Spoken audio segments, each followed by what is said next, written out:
అందరికీ నమస్కారం, good morning and welcome to breakfast show. An apple a day keeps doctor away. ఇది అందరికీ తెలిసిందే. కానీ నిజంగా ఎంతమంది ఫాలో అవుతున్నారు రోజు? మీరు ఫాలో అవుతున్నారా? అంతెందుకండి, చెప్తున్నా నేను ఫాలో అవుతున్నానా? నేనైతే ఫాలో అవుతున్నాను.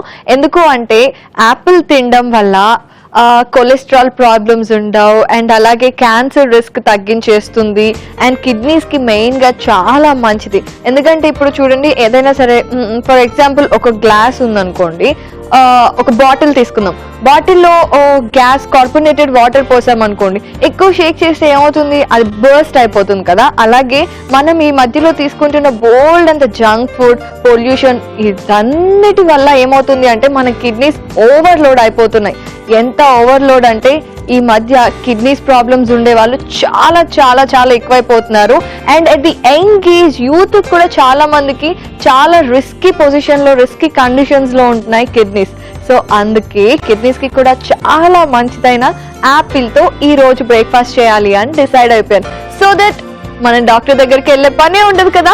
అందుకని ఇంతకీ ఈరోజు నేనేం చేయబోతున్నాను అంటే కిడ్నీ ప్రాబ్లమ్స్ అస్సలు రాకుండా ఉండడానికి, అండ్ ఎవరికైనా కిడ్నీ ప్రాబ్లమ్స్ ఉన్నా వాళ్ళు ఎలాంటి ఫుడ్ తీసుకోవాలి అనేది చాలా మందికి తెలియదు.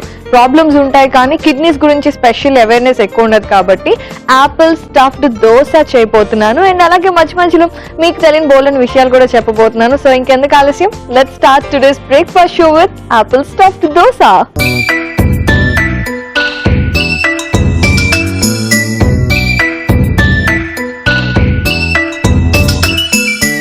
యాపిల్ స్టఫ్డ్ దోశ అని చెప్పాను కదా, ఇది బ్రేక్ఫాస్ట్ కి అయితే perfect, healthy and super tasty అండి, and one of my favourites.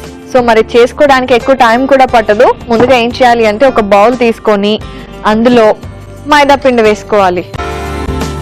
మామూలుగా ప్యాన్ కేక్స్ చేసుకుంటాం కదా, కొంచెం అలాగే ఉంటుంది ప్రాసెస్ అంతా కూడా. సో మైదా పిండి,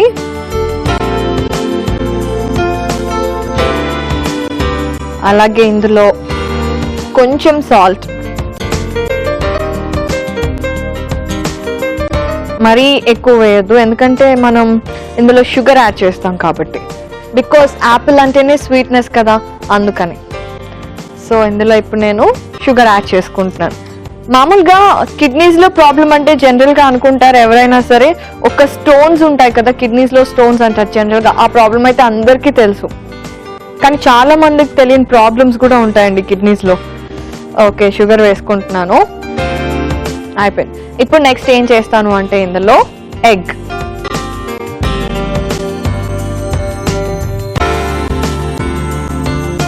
సారీ అప్పుడప్పుడు అలా స్లిప్ అవుతూ ఉంటుంది, యూ డోంట్ మైండ్. ఓకే, ఇప్పుడు ఏం చేయాలి అంటే ఇది కొంచెం కలుపుతూ అలాగే పాలు కూడా పోసుకొని కలపాలన్నమాట. సో బ్యాటర్ అయితే ఇలా రెడీ చేసుకోవాలి. అండ్ ఎవరికైనా సరే మీకు ఇంకో విషయం తెలుసా, బ్రేక్ఫాస్ట్లో స్పెషాలిటీ ఏంటంటే చాలా మంది పిల్లలు డైరెక్ట్గా పాలు తాగండి అంటే అస్సలు తాగరు. అదే ఇలా చేసి పెట్టామనుకోండి, వాళ్ళకి తెలియదు కదా, హ్యాపీగా తాగేస్తారు. ఐ మీన్ టు సే తినేస్తారు ఇలా.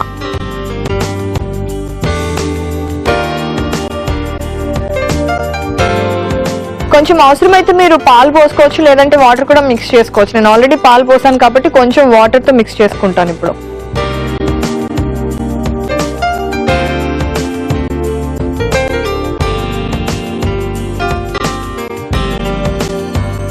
మామూలుగా కిడ్నీ ప్రాబ్లమ్స్ చాలా డేంజరస్ అని చెప్తూ ఉంటారు. ఎందుకో తెలుసా అండి? ఎందుకు అంటే అది బాగా ముదిరిపోయేంత వరకు బయటపడవు కాబట్టి. ఎప్పుడైనా చిన్న చిన్న ప్రాబ్లమ్స్ అనిపించినా సరే అవి రెగ్యులర్గా మనకు అనిపించేవి కాబట్టి మనం కూడా అంత అంటే సీరియస్గా తీసుకోం. సో అందువల్లే కిడ్నీ ప్రాబ్లం బాగా ముదిరిపోయిన తర్వాత బయటపడుతుంది. అప్పుడేంటి, డిసీజ్ అనేది ఎక్కువ అయిపోవడం వల్ల ఛాన్సెస్ అనేవి తక్కువ ఉంటాయి అన్నమాట క్యూరింగ్కి.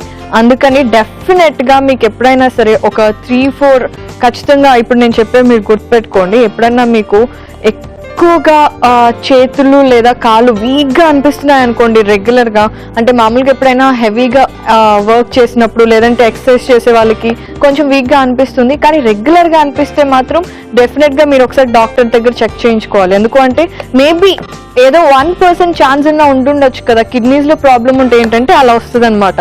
అండ్ ఊరికే చేతులు రెడ్గా అయిపోవడం అలాంటివి జరుగుతూ ఉంటాయి. అండ్ ఇప్పుడు నెక్స్ట్ ఏం చేస్తున్నాను అంటే స్టవ్ మీద పాన్ పెట్టేసి అది ఆన్ చేయాలి.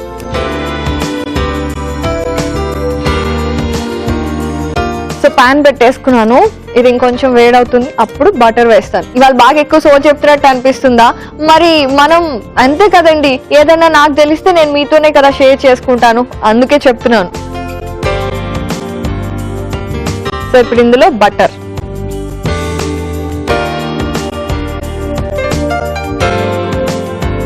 ఇది కొంచెం కరగాలి. అండ్ మామూలుగా కిడ్నీ ప్రాబ్లమ్స్ రాకూడదు అనుకుంటే మీరు ఎక్కువగా క్యాబేజ్, ఆనియన్ మనం ఎలాగో తింటాం అనుకోండి చక్కగా, అండ్ అలాగే యాపిల్స్ కంపల్సరీ తినాలన్నమాట.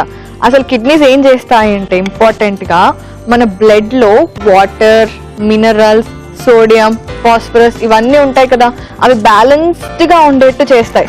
అంటే నేను కూరల్లో లేదంటే నేను చేసే డిషెస్ లో అన్ని బ్యాలెన్స్డ్ గా ఉండేట్టు ఎలా చేస్తానో, అలాగే కిడ్నీస్ మన బాడీలో బ్లడ్ లో ఇవన్నీ కంప్లీట్ గా బ్యాలెన్స్డ్ గా ఉండేట్టు చేస్తాయి అన్నమాట. సో అది కరెక్ట్ గా లేకపోతే బోల్డ్ అని ప్రాబ్లమ్స్. అందుకే నేను చెప్పినట్టు శుభ్రంగా ఇది వారానికి 2-3 సార్లు చేసుకొని తినండి, అప్పుడు హెల్తీగా ఉంటాయి మీ కిడ్నీస్, అప్పుడు మీరు కూడా హెల్తీగా ఉంటారు. ఇప్పుడు ఇందులో బ్రౌన్ షుగర్ వేస్తున్నాను.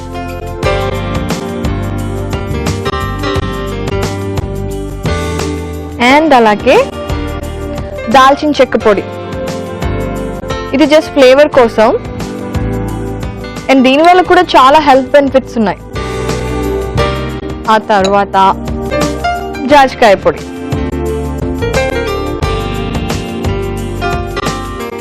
ఇప్పుడు ఇందులో అసలైన మెయిన్ ఇంగ్రీడియంట్ యాపిల్, సన్నగా కట్ చేసి పెట్టుకున్న యాపిల్.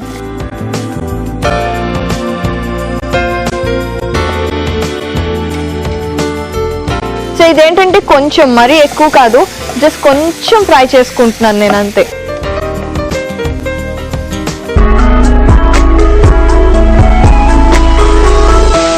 ఈరోజు యాపిల్ స్టఫ్డ్ దోశ చేసుకుంటున్నాం కదా, సూపర్ గా ఉంటుంది. ఇందాక కూడా చెప్పాను వన్ ఆఫ్ మై ఫేవరెట్ అని. ఇందాక బ్రేక్ లో ఏం చేశానంటే ఫ్రై అయిపోయాయి కాబట్టి స్టవ్ ఆఫ్ చేసుకున్నాను, అండ్ అలాగే దోశ పాన్ కూడా పెట్టేశానండి. సో ఇది వేడవుతోంది, ఇప్పుడు నేను దీని మీద చక్కగా సన్నగా దోశను వేస్తా.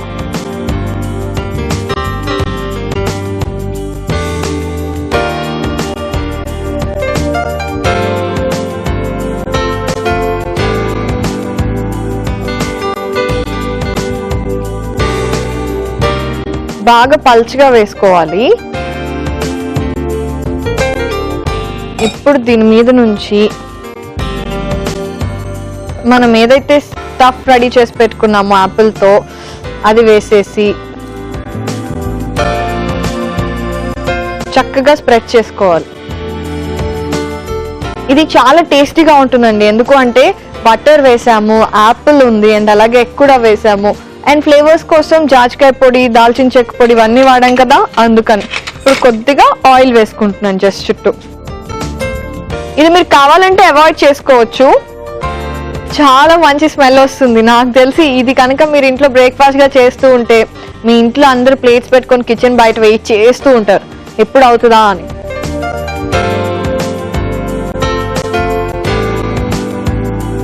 వావ్,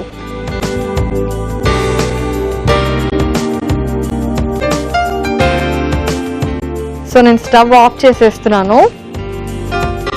ఇప్పుడు నేను వెళ్ళి ప్లేట్ తీసుకొచ్చి అందులోకి తీసేసుకుంటా.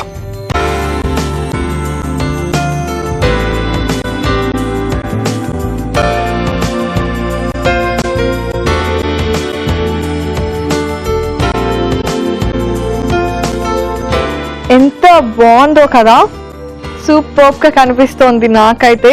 మీకు కూడా నచ్చేసిందా? తినాలి అనిపిస్తుందా? అయితే మరేం చేయాలి, వెంటనే ఇంకొకసారి యాపిల్ స్టఫ్డ్ దోశకి కావలసిన పదార్థాలని అలాగే తయారు చేసుకునే విధానాన్ని చూడండి. యాపిల్ స్టఫ్డ్ దోశకి కావలసిన పదార్థాలు: ఎగ్ 1, షుగర్ 2 టీ స్పూన్లు, ఉప్పు 1/2 టీ స్పూన్, మైదా 1 కప్పు, నూనె 2 టీ స్పూన్లు, పాలు 1 cup, apple 1, brown sugar 1/2 teaspoon, దాల్చిన చెక్క పొడి 1/2 టీ స్పూన్, జాజికాయ పొడి 1/2 teaspoon, butter 1 teaspoon. Apple stuffed dosa తయారు చేసుకునే విధానం: ముందుగా బౌల్లో మైదా, ఉప్పు, పంచదార, ఎగ్ బీట్ చేసి వేసుకొని పాలు కూడా పోసి కొంచెం నీళ్లు కూడా పోసుకొని దోశ బ్యాటర్ లాగా బాగా కలుపుకోవాలి. ఒక పాన్ లో బటర్ వేసుకొని బ్రౌన్ షుగర్, దాల్చిన చెక్క పొడి, జాజికాయ పొడి, ఆపిల్ ముక్కలు వేసి బాగా వేయించుకోవాలి. ఆ తర్వాత దోశ పాన్ పై దోశ బ్యాటర్ ని దోశలా వేసుకొని పైనుంచి ఆపిల్ మిశ్రమాన్ని స్ప్రెడ్ చేసి పైనుంచి నూనె చల్లుకొని సర్వ్ చేసుకుంటే ఎంతో రుచికరంగా ఉండే ఆపిల్ స్టఫ్డ్ దోశ రెడీ.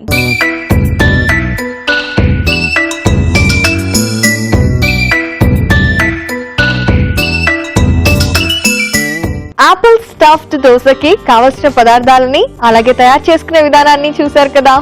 ఇప్పుడు హ్యాపీగా నేను తినేస్తాను. మరి మీకు కావాలి అంటే మీరు కూడా ఇంట్లో చేసుకొని తినాలన్నమాట. ఓకే,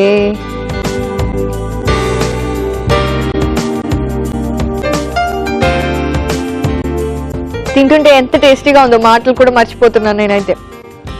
చిన్నపిల్లలకి పెట్టాలి అనుకుంటే ఇలా దోశలా కాకుండా డిఫరెంట్ షేప్స్ లో కట్ చేసి పెట్టినా కూడా సూపర్ గా ఉంటుంది. అసలు ఈ టేస్ట్ కి వాళ్ళు పడిపోతారు. రోజు బ్రేక్ఫాస్ట్ లో ఇదే కావాలి, బాక్స్ లో కూడా ఇదే కావాలి అని అడుగుతారు.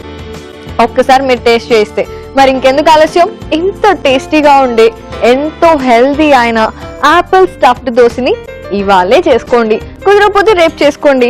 మరి దీంతో పాటు ఇంకేమైనా యమ్మీగా వేరే డిష్ ఉంటే ఎంత బాగుంటుంది.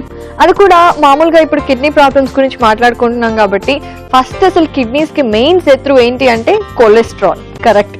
ఎక్కువ ఒబేస్ ఉండే కొద్దీ కిడ్నీస్ మీద ఓవర్లోడ్ ఎక్కువ అయిపోతుంది కాబట్టి కొలెస్ట్రాల్ ని కంట్రోల్లో పెట్టుకోవడం చాలా ఇంపార్టెంట్. అలా అయితే ఏం చేయాలి మరి? బ్రేక్ఫాస్ట్ లో హెవీగా కాకుండా టేస్టీగా ఉండేట్టు, లైట్ గా ఉండేట్టు చేసుకోవాలి కదా. అందుకే ఈ రోజు మార్నింగ్ సిక్నెస్ ని దూరం చేసే అలాగే కొలెస్ట్రాల్ ని కంట్రోల్లో పెట్టే బనానా ఓట్స్ పోరిజ్ ఇంకో డిష్ గా మీకు ఇంట్రడ్యూస్ చేయబోతున్నాను. మరి ఇంకెందుకు ఆలస్యం, అది ఎలా చేయాలో నేను చూపించేస్తాను. మీరు కూడా ఫాలో అవ్వండి.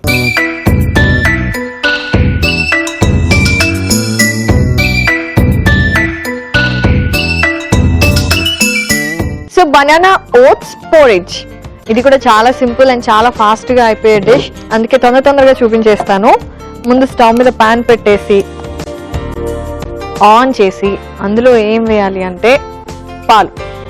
జనరల్ గా పోరిజ్ అంటే మీకు బహుశా పేరు కొత్తగా ఉండుండొచ్చు, కానీ ఐటెం మాత్రం మనం రెగ్యులర్ గా చేసుకునేదే. సో పాలు పోసాను కదా, ఇవి కొంచెం వేడెక్కుతూ ఉన్నప్పుడే నేను ఇందులో కొద్దిగా వాటర్ పోసుకుంటున్నాను. ఓకే, ఎందుకు అంటే బేసిక్ గా ఇప్పుడు మనం ఇందులో ఓట్స్ వేస్తున్నాము. సో ఓట్స్ అనేది పాలలో ఉడకాలి అంటే దాంట్లో కొద్దిగా వాటర్ పడాలి, లేదంటే చాలా టైం టేకింగ్ కదా, అందుకని. సో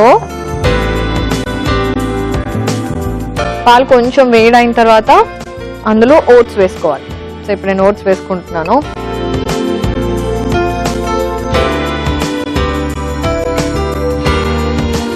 చూస్తున్నారు కదా, ఓట్స్ చక్కగా ఉడికిపోతున్నాయి. ఇప్పుడు ఇందులో నేను ఏం వేస్తున్నాను అంటే కొద్దిగా జస్ట్ కన్సిస్టెన్సీ కోసం వాడుకోవాల్సింది ఇది గోధుమ పిండి. మరీ ఎక్కువ వేయదు, ఒక హాఫ్ స్పూన్ అలా వేస్తే సరిపోతుంది.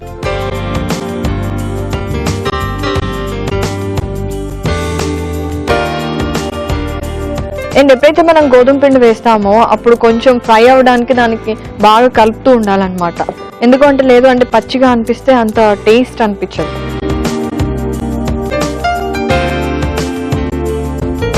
గోధుమ పిండి వేసిన తర్వాత కొంచెం ఉడకనివ్వాలండి, లేదంటే ఆ పచ్చివాసన అలాగే ఉండి అంత టేస్ట్గా అనిపించదు.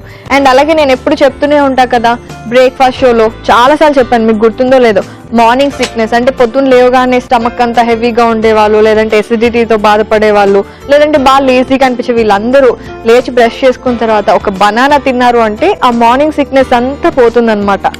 లేదు అంటే ఇదిగో ఇలా బ్రేక్ఫాస్ట్ లో చేసుకొని తినాలి. సరే, ఇప్పుడైతే నేను ఇందులో బ్రౌన్ షుగర్ వేస్తున్నాను.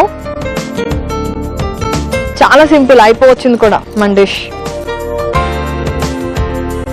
అండ్ అలాగే ఇందులో కొద్దిగా వెనిలా ఎసెన్స్, ఇది జస్ట్ ఫ్లేవర్ కోసం అంతే.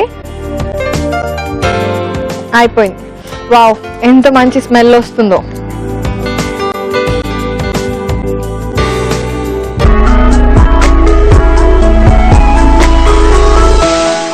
సో పాలిష్ అంటే ఇది అయిపోయింది కదా. సో నేను స్టవ్ ఆఫ్ చేసేసి పెట్టేసుకున్నాను ఈ బ్రేక్ లో. ఇప్పుడు నెక్స్ట్ ఏం చేయాలి అంటే, నా దగ్గర కట్ చేసి పెట్టుకున్న బనానా ఉంది. ముందు మిక్సీ జార్ తీసుకొచ్చి ఆ తర్వాత ఏం చేయాలో చెప్తా.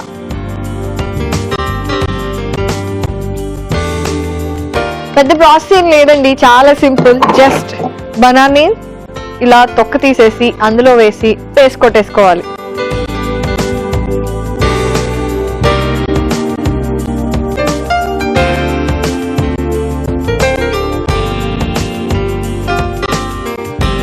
ఓకే, సో ఇప్పుడు నేను వెళ్ళి మిక్సీ పట్టేసుకొని తీసుకొస్తాను.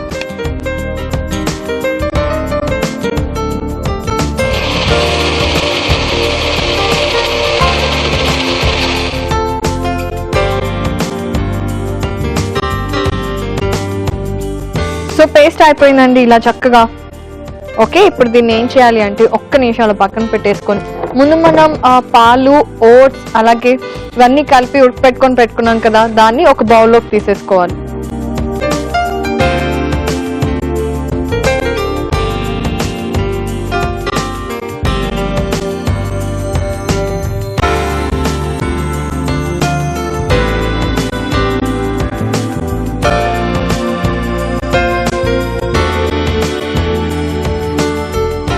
ఇది కొంచెం మన ఇంట్లో ఎవరైనా సరే ఏజ్డ్ వాళ్ళు ఉంటే వాళ్ళకు కూడా తినడానికి చాలా టేస్టీగా ఉంటుంది అండ్ ఈజీగా తినగలుగుతారు అండ్ అలాగే డైజెస్ట్ అయిపోతుంది. సో ప్రాబ్లం ఉండదు. పాపం వాళ్ళు ఎక్కువ ఏం తినలేరు కదా. ఓకే, సో ఇప్పుడైతే ఇందాక బనానా పేస్ట్ చేసి తీసుకొచ్చాను కదా, అది వేసేసుకొని బాగా కలిపేసి సర్వింగ్ బౌల్లోకి తీసుకున్నామంటే బనానా ఓట్స్ పోరిజ్ రెడీ అయిపోయినట్టే. అయిపోయింది. సో సింపుల్ కదా.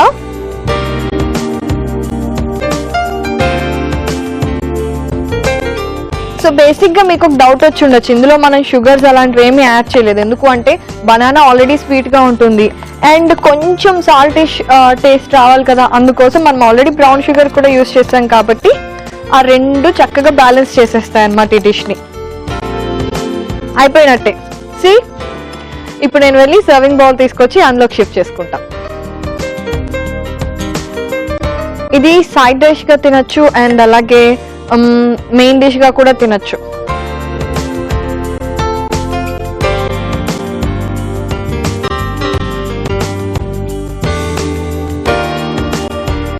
Yes, banana oats porridge ready అయిపోయిందండి. చాలా బాగుంటుంది. మీకు కావాలి అనుకుంటే కొంచెం చాకో చిప్స్ లేదంటే కార్న్ఫ్లేక్స్, స్వీట్ కార్న్ఫ్లేక్స్ అలాంటివి పైనుంచి ఇలా వేసుకొని తిన్నా కూడా సూపర్ గా ఉంటుంది. మరి ఇప్పుడు ఇంకొకసారి బనానా ఓట్స్ పోరిజ్ కి కావాల్సిన పదార్థాలని అలాగే తయారు చేసుకునే విధానాన్ని చూడండి. బనానా ఓట్స్ పోరిజ్ కి కావాల్సిన పదార్థాలు: ఓట్స్ అరకప్పు, అరటికాయ 1, పాలు అరకప్పు, బ్రౌన్ షుగర్ 2 టీ స్పూన్లు, గోధుమ పిండి 1 teaspoon, vanilla essence 1/2 teaspoon. Banana oats porridge తయారు చేసుకునే విధానం: ముందుగా ఒక పాన్ లో పాలు, కొంచెం నీళ్లు కూడా పోసుకొని ఓట్స్ వేసి ఉడికించుకోవాలి. ఆ తర్వాత గోధుమ పిండి, బ్రౌన్ షుగర్, వెనిలా ఎసెన్స్ వేసి మరి కాసేపు ఉడికించుకోవాలి. మిక్సీ జార్ లో అరటిపండు వేసి మిక్సీ పట్టి పేస్ట్ లా చేసుకోవాలి. చివరిగా ఒక బౌల్ లోకి ఓట్స్ మిశ్రమం, బనానా పేస్ట్ కూడా వేసుకొని బాగా కలుపుకొని సర్వింగ్ బౌల్ లోకి తీసుకొని సర్వ్ చేసుకుంటే ఎంతో కమ్మగా ఉండే బనానా ఓట్స్ పోరిజ్ రెడీ.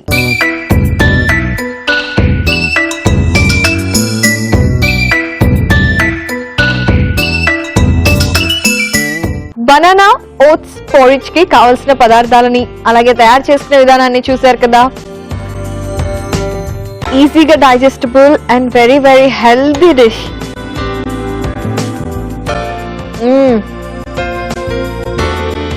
నిజంగా అండి ఇది తినాల్సిందే, తింటే కానీ అర్థం కాదు ఆ టేస్ట్ ఏంటో. నాకైతే చాలా బాగా నచ్చింది. ఎక్కువ స్వీట్ గా లేదు, అలానే తక్కువ లేదు, చాలా బ్యాలెన్స్డ్ గా ఉంది and you have to try it. And అలాగే కొలెస్ట్రాల్ ఎక్కువ ఉండి బాధపడే వాళ్ళు కూడా ఇలాంటివి తింటే ఏంటి అంటే తొందరగా కొలెస్ట్రాల్ తగ్గిపోతుంది. అప్పుడు ఎంచక్క కిడ్నీ మీద లోడ్ తక్కువ పడుతుంది కాబట్టి హ్యాపీగా ఎలాంటి కిడ్నీ ప్రాబ్లమ్స్ లేకుండా బోల్డ్ అంత హెల్దీగా ఉండొచ్చు. అండ్ అలాగే మీరు ఈ వీడియోస్ అన్నిటిని చక్కగా ఆన్లైన్ లో కూడా ఫాలో అవ్వాలి అంటే ఫేస్బుక్ ద్వారా లేదంటే యూట్యూబ్ ద్వారా ఫాలో అవ్వచ్చు. www.facebook.com/ETV అభిరుచి అని టైప్ చేస్తే ఫేస్బుక్ పేజ్ వచ్చేస్తుంది. ఒక లైక్ కొట్టేసేయండి అండ్ అలాగే అక్కడ మన బ్రేక్ఫాస్ట్ వీడియోస్ అన్ని ఉంటాయి, హ్యాపీగా ఫాలో అయిపోండి. లేదు అంటే www.youtube.com/ETV అభిరుచి అని టైప్ చేస్తే యూట్యూబ్ లో మన ఈటీవీ అభిరుచి ఛానల్ వచ్చేస్తుంది. అండ్ అక్కడ కూడా బ్రేక్ఫాస్ట్ వీడియోస్ అన్ని ఉంటాయి. అండ్ చక్కగా అక్కడ కూడా ఫాలో అవ్వండి అండ్ సబ్స్క్రైబ్ చేసుకోండి అస్సలు మర్చిపోకుండా. మరి ఇది ఇవాల్టి మన బ్రేక్ఫాస్ట్ షో. చక్కగా కిడ్నీ ప్రాబ్లమ్స్ ఉన్న వాళ్ళకి అసలు కిడ్నీ ప్రాబ్లమ్స్ రాకుండా ఉండాలి అంటే ఏం చేయాలి అంటే ఈ 2 వెరైటీస్ ని శుభ్రంగా చేసుకొని తినాలి. కనీసం వారానికి 1 లేదా 2 సార్లు. మరి చేసుకుంటారా? చేసుకోండి. రేపైతే నేను ఇంకో 2 వెరైటీ వంటకాలతో మీ ముందుకు వచ్చేస్తాను. Till then you take care and stay tuned to ETV అభిరుచి. Keep cooking and eat healthy. Bye bye.